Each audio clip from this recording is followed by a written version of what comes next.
እንኳን ወደ ኦርቶዶክሳዊ ጥያቄና መልስ ቻናል በሰላም መጣችሁ።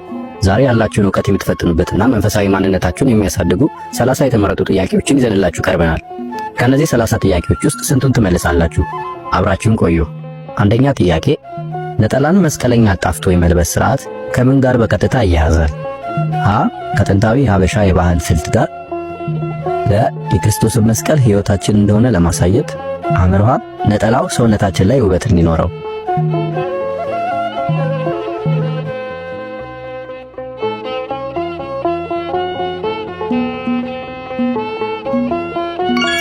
መልሱ ለ የክርስቶስን መስቀል ሕይወታችን እንደሆነ ለማሳየት። ነጠላ መስቀለኛ አጣፍቶ መልበስ ጌታችን ኢየሱስ ክርስቶስ በመስቀል ላይ የከፈለውን መከራ ለማሰብና ክርስትና በመስቀል ላይ የተመሰረተ ሕይወት መሆኑን ለመግለጽ ነው። ሁለተኛው ጥያቄ፣ በኦሪቱ ሥርዓት መሠረት ሕፃኑ ጌታችን ኢየሱስ ክርስቶስ የተገረዘው በስንተኛው ቀን ነው? ሀ በሰባተኛው ቀን፣ ለ በ30ኛው ቀን፣ አመርሃ በ8ኛው ቀን።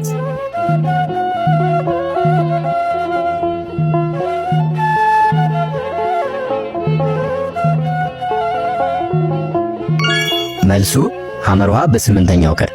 ጌታችን መድኃኒታችን ኢየሱስ ክርስቶስ ኦሪትን ለመፈጸም ሲል በሕገ ኦሪት መሠረት በተወለደ በ8ኛው ቀን ተገርዞ ስሙን ኢየሱስ ተብሎ ተሰይሟል። ሦስተኛ ጥያቄ፣ ጌታችን ኢየሱስ ክርስቶስ አብይ ጾምን 40 ቀንና 40 ሌሊት እንደጾመው ስናቅ እኛ ግን ለምን 55 ቀናት እንጾማለን? ሀ የአቆጣጠር ስህተት ነው፣ ለ በጾማችን ወቅት ያሉት 7 ረቡዕና 8 ዓርቦች ስለማይቆጠሩ፣ አመርሃ የመጀመሪያው ሳምንት ጾመ ሕርቃል የመጨረሻው ሳምንት ደግሞ ሰሙነ ሕማማት ተብሎ ስለሚጾም ነው።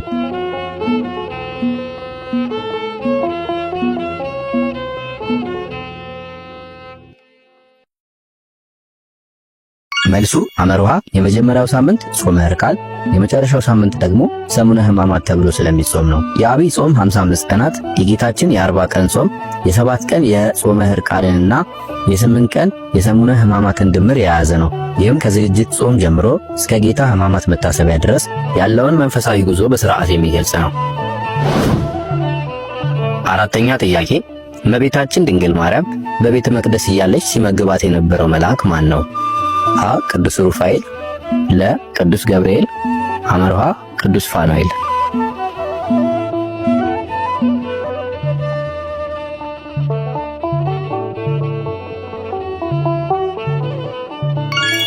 መልሱ አመርሃ ቅዱስ ፋኑኤል። እመቤታችን ቅድስት ድንግል ማርያም በቤተ መቅደስ በነበረችባቸው 12 ዓመታት መልአኩ ቅዱስ ፋኑኤል ሰማያዊ ኅብስትና ሰማያዊ መጠጥ እያመጣላት ይመግባት እንደነበር በቤተ ክርስቲያን ትምህርትና በድርሳናት ተመዝግቦ ይገኛል።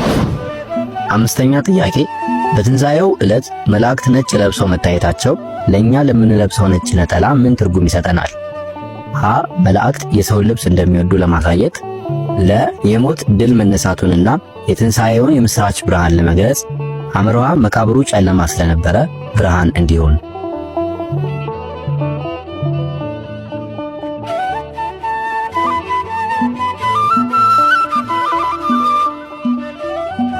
መልሱ ለ የሞት ድል መነሳቱንና የትንሣኤውን የምሥራች ብርሃን ለመግለጽ። መላእክቱ በጌታ መቃብር ነጭ ለብሰው መታየታቸው የትንሣኤውን ብርሃን ያበስራል። እኛም ነጭ የምንለብሰው ያንን የትንሣኤያችንን ተስፋ ለመመስከር ነው። ስድስተኛ ጥያቄ፣ ቅዱስ ያሬድ ከመላእክት እንደተማረውና በቤተ ክርስቲያን ሥርዓት እንደሚሰራበት የዜማ ስልቶች ግዕዝ፣ ዕዝል፣ አራራይ ለምን አገልግሎት ይውላሉ? ሀ ዘማሪው ድምፁ በሚያምርበት ስልት መርጦ እንዲዘምር ዕድል ለመስጠት፣ ለ በቤተ ክርስቲያን ውስጥ የድምፅ መዝገብ ሆኖ እንዲያገለግል፣ አመርሃ እንደየወቅቱና እንደ ምስጢረ ሥጋዌው ጉዞ ለሐዘን፣ ለደስታ፣ ለበዓላት ምስጋናውን ለመለየት።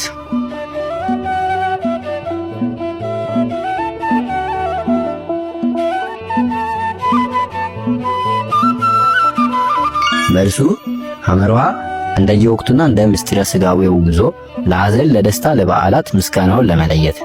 የቅዱስ ያሬድ የዜማ ስልቶች ግዕዝ፣ ዕዝል፣ አራራይ ግዕዝ፣ ዕዝልና አራራይ እንደ ወቅቱ ሁኔታ ለደስታ፣ ለሐዘንና ለምስጋና ተለይተው ይውላሉ። ይህም የቤተ ክርስቲያኑ መንፈሳዊ አገልግሎት በሥርዓትና በወቅቱ እንዲከናወን የሚያስችል ጥበብ ነው።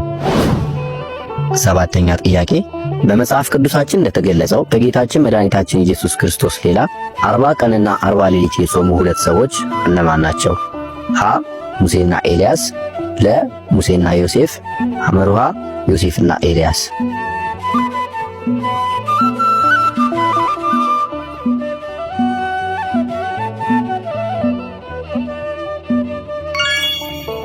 መልሱ ሀ ሙሴና ኤልያስ።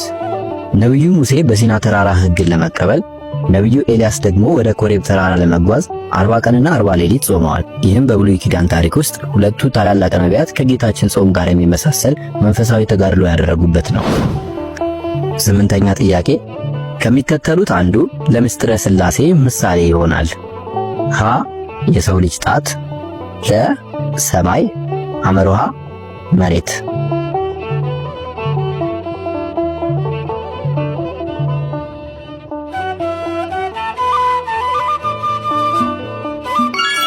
መልሱ ሀ የሰው ልጅ ጣት።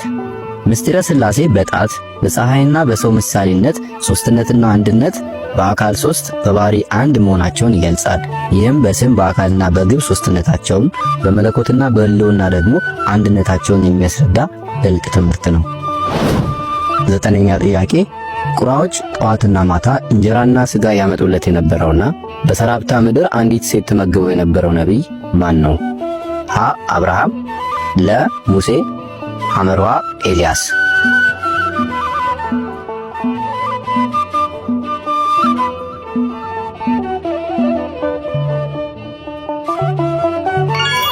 መልሱ ሐመርሃ ኤልያስ።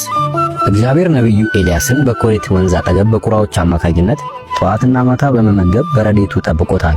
በኋላም ወደ ሰራፕታ መበለት በመላክ በእርሱ ጸሎትና በእርሷ እምነት ጥቂቱ በረከት ሳይጎድል የረሃቡን ዘመን እንዲያልፉ አድርጓል።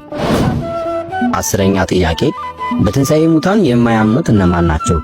ሀ ፈሪሳውያን፣ ለ ሰዱቃውያን፣ ሐመርሃ ኮሮንቶሳውያን።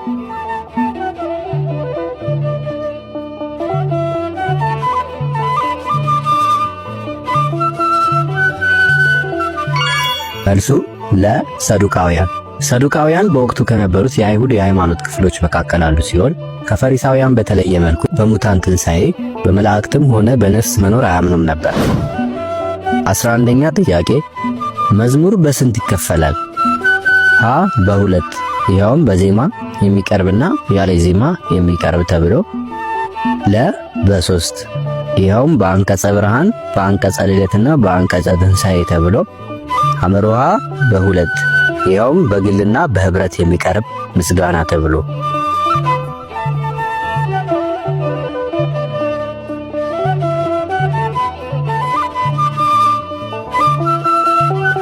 መልሱ ሐመርሃ በሁለት በግልና በህብረት የሚቀርብ ምስጋና ተብሎ። መዝሙር ምስጋና እንደመሆኑ መጠን በግልና በህብረት ከጸሎት ጋር ለእግዚአብሔር የሚቀርብ መንፈሳዊ መስዋዕት ነው።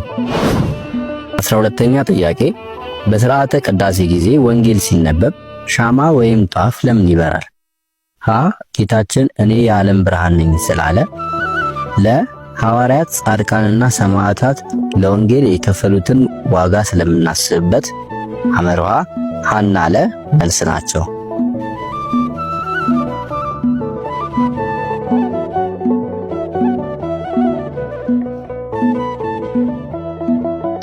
መልሱ ሐመርሃ ሐና ለ መልስ ናቸው። 13ኛ ጥያቄ እመቤታችን ቅድስት ድንግል ማርያም በምድር ላይ ስንት ዓመት ኖረች? ሀ 50 ዓመት፣ ለ 62 ዓመት፣ ሐመርሃ 64 ዓመት።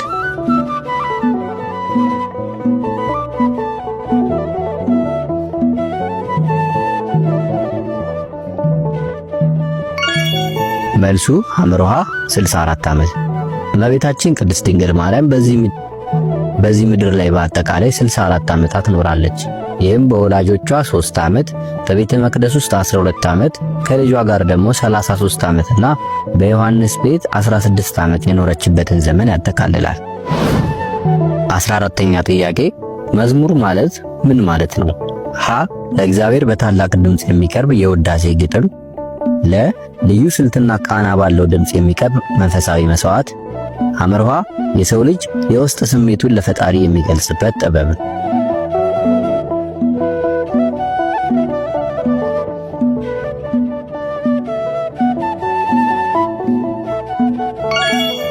መልሱ ለ ልዩ ስልትና ቃና ባለው ድምፅ የሚቀርብ መንፈሳዊ መስዋዕት።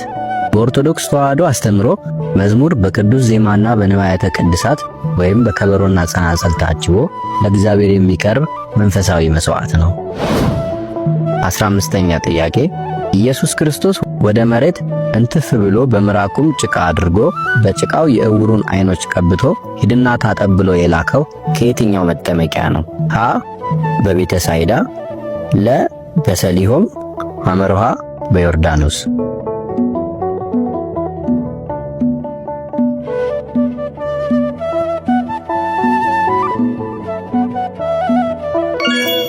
መልሱ ለ በሰሊሆም። ጌታችን በዮሐንስ ወንጌል ምዕራፍ 9 ላይ ዕውሩን ወደ ሰሊሆም መጥመቂያ ልኮ ፈውሶታል።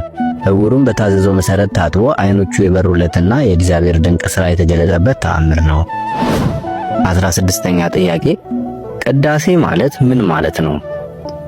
ሀ በህብረት የሚጸለይ የህብረት ጸሎት ማለት ነው። ለ ሥጋ ወደሙን መቀበል ማለት ነው።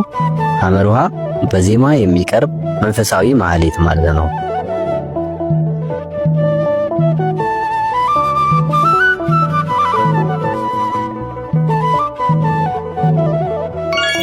መልሱ ሀ በህብረት የሚጸለይ የህብረት ጸሎት ማለት ነው።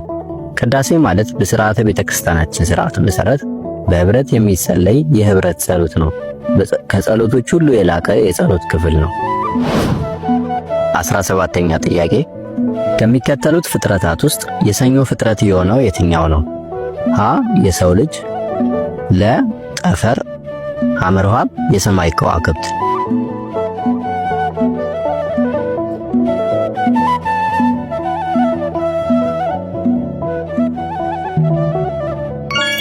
መልሱ ለጠፈር።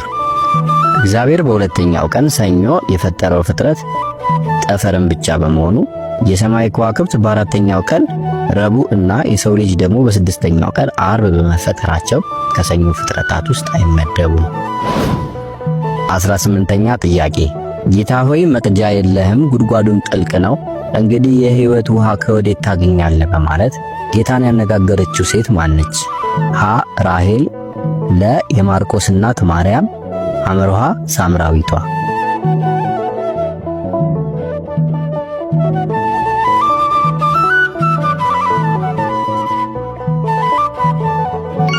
መልሱ ሐመርሃ ሳምራዊቷ። ይህ ታሪክ ጌታችን በያዕቆብ የውሃ ጉድጓድ አጠገብ ለሳምራዊቷ ሴት ስለ ሕይወት ውሃ ያስተማረበት ክፍል ነው። እርሷ ግን የቃሉ መንፈሳዊ ምስጢር ሳይገባት ስለ ቁሳዊው ውሃና ስለ ጉድጓዱ ጥልቀት በመጠየቅ የተደነቀችበት ነው። 19ኛ ጥያቄ ከሀብታተ ቤተክርስቲያን ውስጥ የማይመደበው የቱ ነው? ሀ ምስጢረ ሥጋዌ፣ ለ ምስጢረ ሥላሴ፣ ሐመርሃ ምስጢረ ንስሐ።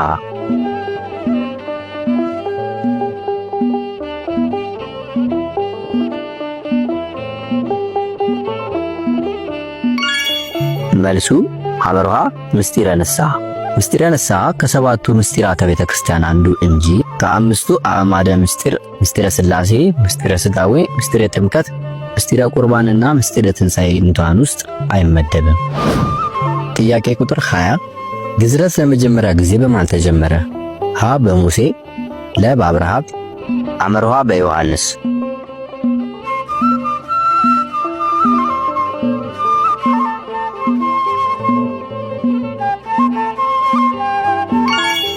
መልሱ ለ በአብርሃም። ግዝረት ለመጀመሪያ ጊዜ በአብርሃም የተጀመረ ሲሆን እግዚአብሔር ለገባለት ቃል ኪዳን ምልክት እንዲሆን በ99 ዓመቱ ራሱንና የቤቱን ወንዶች ሁሉ እንዲገርዝ በታዘዘው መሠረት ተፈጽሟል። ጥያቄ ቁጥር 21 ፊልጶስ ሳይጠራህ ከበለስ በታች ሳለህ አየው በማለት ጌታ ያናገረው ማንን ነው? ሀ ዘብዴዎስን፣ ለ ያዕቆብን፣ ሐመርሃ ናትናኤልን።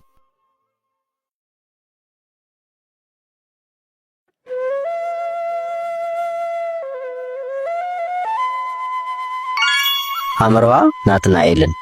ጌታችን ናትናኤልን ወይም በርተሎሜዎስን በበለስ ስር ሳለ ማየቱን በመግለጽ መለኮታዊ ማንነቱን ገልጾለታል።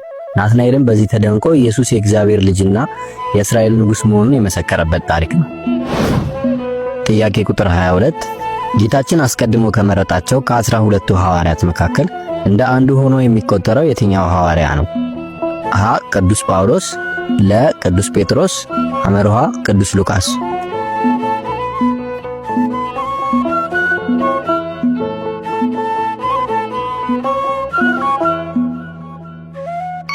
መልሱ ለ ቅዱስ ጴጥሮስ።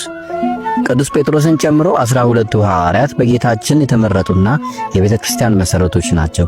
ይህም የሐዋርያት አለቃውን ጴጥሮስንና ሌሎቹን ቅዱሳን በኋላም የአስቆሮቱ ይሁዳን የተካውን ማትያስን ያካትታል። ጥያቄ ቁጥር 23 ለምን ነጭ ነጠላ እንለብሳለን?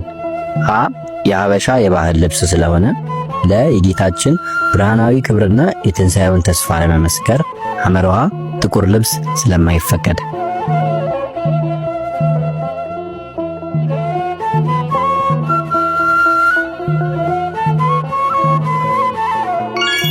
መልሱ ለ የጌታችንን ብርሃናዊ ክብርና የትንሣኤውን ተስፋ ለመመስከር። ነጭ ነጠላ መልበሳችን ክርስትና የጨለማ ሕይወት ሳይሆን የብርሃን ሕይወት መሆኑን የምናሳይበት ነው። ይህም ጌታ በደብረ ታቦር የተገለጠውን ብርሃናዊ ክብር አብነት ያደረገ ነው። ጥያቄ ቁጥር 24 ከሰባቱ ሰማያት የማይመደበው የቱ ነው? ሀ ገሃነመ እሳት፣ ለ ኢዮር፣ ሐመርሃ መንግሥተ ሰማያት።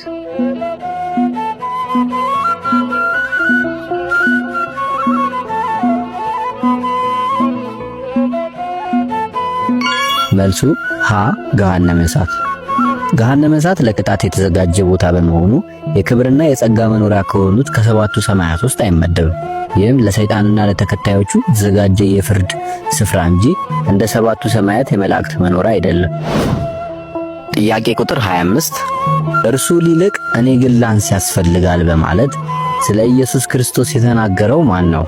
ሀ ሐዋርያው ቅዱስ ጳውሎስ፣ ለ ወንጌላዊ ዮሐንስ፣ ሐመርሃ ሐዋርያው ቅዱስ ጴጥሮስ።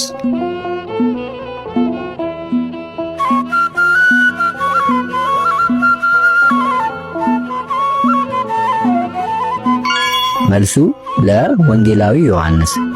ይህ ጥቅስ ዮሐንስ መጥምቅ የራሱ አገልግሎት ለክርስቶስ መንገድ ጠራጊ መሆኑንና ትኩረት ሁሉ ወደ ጌታ መሆን እንዳለበት ያስረዳበት ነው። ክርስቶስ እንዲከብርና እርሱ ግን ዝቅ እንዲል በመግለጽ የእውነተኛውን የአገልጋይነት ትሕትና ለደቀ መዛሙርቱ አስተምሯል። ጥያቄ ቁጥር 26 ሥርዓተ ቅዳሴን የጀመረው ማን ነው? ሀ ቅዱስ ያሬድ፣ ለ ጌታችን መድኃኒታችን ኢየሱስ ክርስቶስ፣ ሐመርሃ ቅዱሳን ሐዋርያት።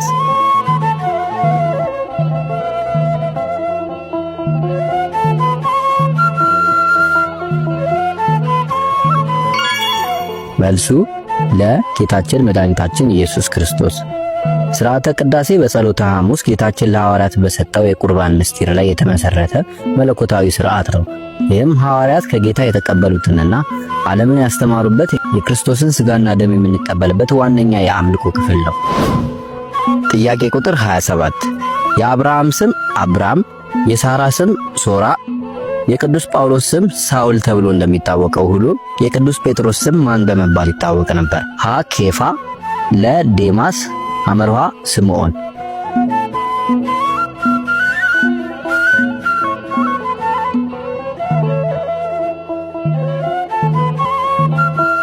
መልሱ ሐመርሃ ስምዖን። የቅዱስ ጴጥሮስ የቀድሞ ስሙ ስምዖን ሲሆን ጌታችን ኢየሱስ ክርስቶስ በመጀመሪያ ሲያገኘው የዮና ልጅ ስምዖን ትባላለህ፣ አንተ ኬፋ ትባላለህ በማለት ስሙን ቀይሮለታል። ኬፋ በሚለው ቃል በአረማይክኛ ቋንቋ ሲሆን በግሪክ ጴጥሮስ ተብሎ ይተረጎማል። ጥያቄ ቁጥር 28 ጌታችን ስለምን ታሳድደኛለህ በማለት ከክፉ ሥራው ላይ ለአገልግሎት የመረጠው ሐዋርያ ማን ነው? ሀ ቅዱስ ጳውሎስ፣ ለ ቅዱስ ጴጥሮስ፣ ሐመርሃ ቅዱስ ዮሐንስ።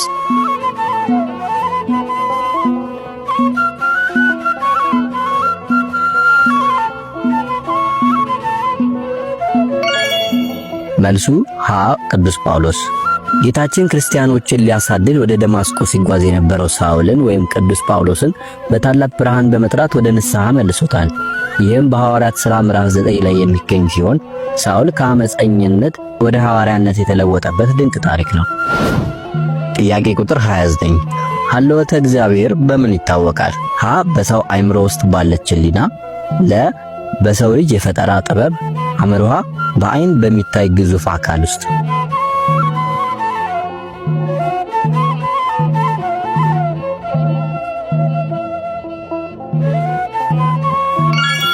መልሱ ሀ በሰው አእምሮ ውስጥ ባለች ሕሊና። የእግዚአብሔር መኖር በሰው ልጅ ሕሊና በቅዱሳት መጻሕፍት ምስክርነት እና በስነ ፍጥረታት ረቂቅነት በግልጽ ይታወቃል። እነዚህም ፈጣሪንና ባህሪውን ለማወቅ የሚያስችሉ ዋና ዋና መንፈሳዊና ተፈጥሯዊ መገለጫ መንገዶች ናቸው። ጥያቄ ቁጥር 30 ጌታችን ኢየሱስ ክርስቶስ ለምን በውሃ ተጠመቀ? የዚህን ጥያቄ መልስ በዝርዝር በኮሜንት ላይ መልሱ።